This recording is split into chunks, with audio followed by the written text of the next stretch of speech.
सबको नमस्कार।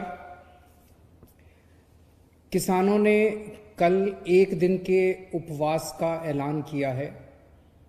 उन्होंने अपील की है पूरे देश की जनता से कि उनके किसानों के समर्थन में सब लोग एक दिन का उपवास रखें।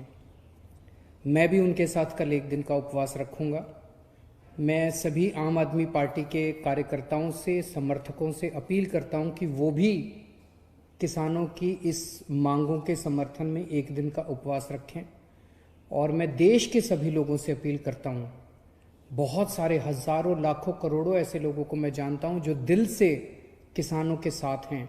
अपनी दिन ब दिन की दिनचर्या की वजह से वो बॉर्डर पे नहीं पहुंच पा रहे, लेकिन दिल से उनके साथ हैं। ऐसे सब लोग, अब उनको भी मौका मिला है, ऐसे सब लोग अपने अपने घरों में एक एक दिन का उपवास रखें और किसानों की मांगों के समर्थन में प्रार्थना करें।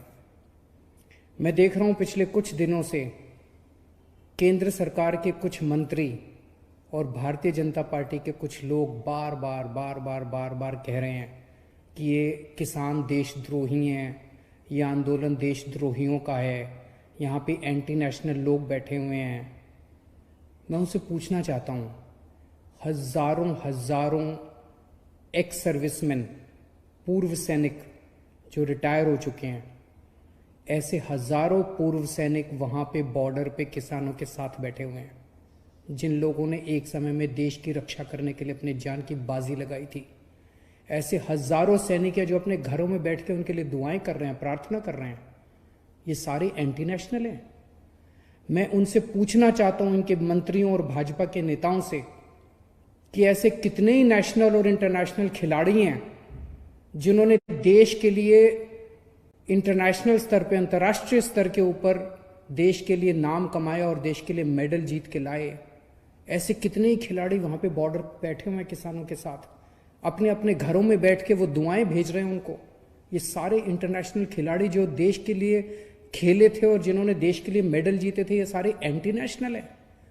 मैं पूछना चाहता हूं इन सारे बीजेपी के नेताओं और इन सारे मंत्रियों से, कितने सिंगर्स हैं, बॉलीवुड सेलिब्रिटीज हैं जो किसानों के बच्चे हैं। मैं जानता हूं कुछ कुछ सिंगर्स को तो मैं खुद जानता हूं, कुछ सेलिब्रिटीज को मैं खुद जानता हूं जो किसानों के बच्चे हैं, किसानों के परिवार से आते हैं। ये सब लोग जो इनको समर्थन कर रहे हैं, ये एंटी नेशनल हैं। कितने ही ऐसे डॉक्टर्स हैं जिन्होंने अपना समर्थन दिया है, ये सब डॉक्टर्स हमारे देश के एंटी नेशनल हैं। आज मुझे पता चला बहुत बड़ा वकीलों का समूह बॉर्डर के ऊपर उनको समर्थन देने के लिए पहुंचा था। ये देश के सारे वकील एंटी नेशनल हैं। कितने ही व्यापारी हैं, पंजाब से कई व्यापारी मेरे से मिलने के लिए आए कुछ दिन पहले। उन्होंने बताया कि पूरे पंजाब के सारे व्यापारी इनके साथ हैं, और केवल पंजाब नहीं, पूरे देश के सारे व्यापारी इनके साथ हैं। देश के सारे व्यापारी एंटी नेशनल हैं। मुझे याद आ गया अपने अन्ना हजारे जी के आंदोलन के दिन, जब हम भी रामलीला मैदान में आंदोलन के लिए बैठे थे। उस वक्त की कांग्रेस की सरकार भी तरह तरह के षड्यंत्र रच के हम लोगों के खिलाफ रोज अखबारों में और मीडिया में, टीवी चैनलों पे स्टोरी प्लांट की जाती थी कि ये गलत लोग हैं, ऐसे लोग हैं, एंटी नेशनल लोग हैं। जिस तरह से हमारे आंदोलन को बदनाम करने की कोशिश की जा रही थी उन दिनों में कांग्रेस के द्वारा, आज वही कोशिश किसानों के आंदोलन को बदनाम करने के लिए बीजेपी कर रही है और सत्ता पक्ष कर रहा है। इस देश के किसानों को एंटी नेशनल कहने की हिम्मत मत करना। कुछ लोग ये कह रहे हैं कि इसमें तो कुछ चंद लोग, बस पंजाब के किसान, हरियाणा के किसान, कुछ चंद किसान इसमें शामिल हैं, बाकी जनता इसमें शामिल नहीं है। ये उनकी गलतफहमी है। मैं परसों एक शादी में गया था, 2-3 दिन पहले। वहां पे मैं कुछ लोगों से मैंने पूछा, मैंने कहा इन किसान बिलों के बारे में आपको क्या कहना है, आप क्या सोचते हैं। आपको जान के ताज्जुब हुआ कि मिडिल क्लास और अपर क्लास के लोग जो वहां मौजूद थे, उन्होंने मुझे कहा, सर ये बिल बड़े खतरनाक हैं। मैंने कहा क्यों? कहते सर इन बिलों में ये लिखा है कि अब कोई आदमी कितना भी अनाज जमाखोरी कर सकता है। अभी तक इस देश के अंदर जमाखोरी करना अपराध होता था।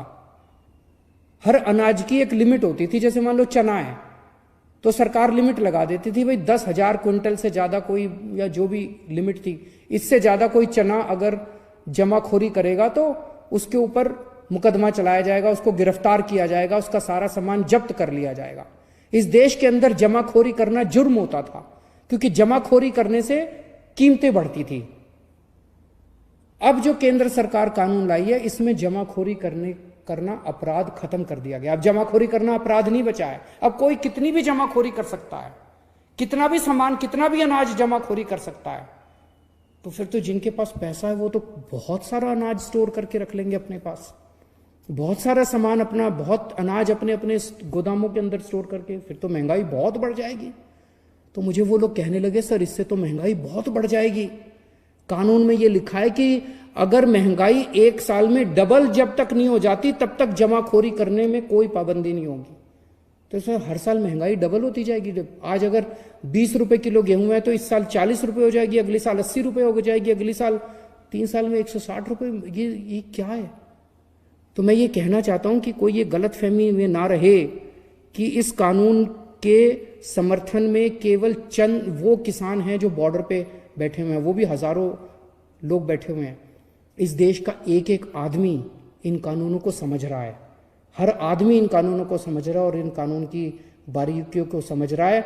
जो लोग अपनी जिंदगी में व्यस्त होने की वजह से बॉर्डर पे नहीं पहुंच पा रहे, उनका दिल वहीं है, किसानों के साथ है। तो मेरी केंद्र सरकार से गुजारिश है कि अहंकार छोड़िए। अहंकार अच्छी चीज नहीं होती। सरकारें जनता से बनती है, जनता सरकारों से नहीं बनती। अगर जनता इन तीनों बिलों के खिलाफ है तो इन तीनों बिलों को तुरंत रद्द किया जाए और एमएसपी के ऊपर किसानों की फसलें खरीदने की गारंटी देने का बिल बनाया जाए। जितनी भी किसानों की मांगे हैं उन सारी किसानों की मांगों को तुरंत मंजूर किया जाए। नमस्कार।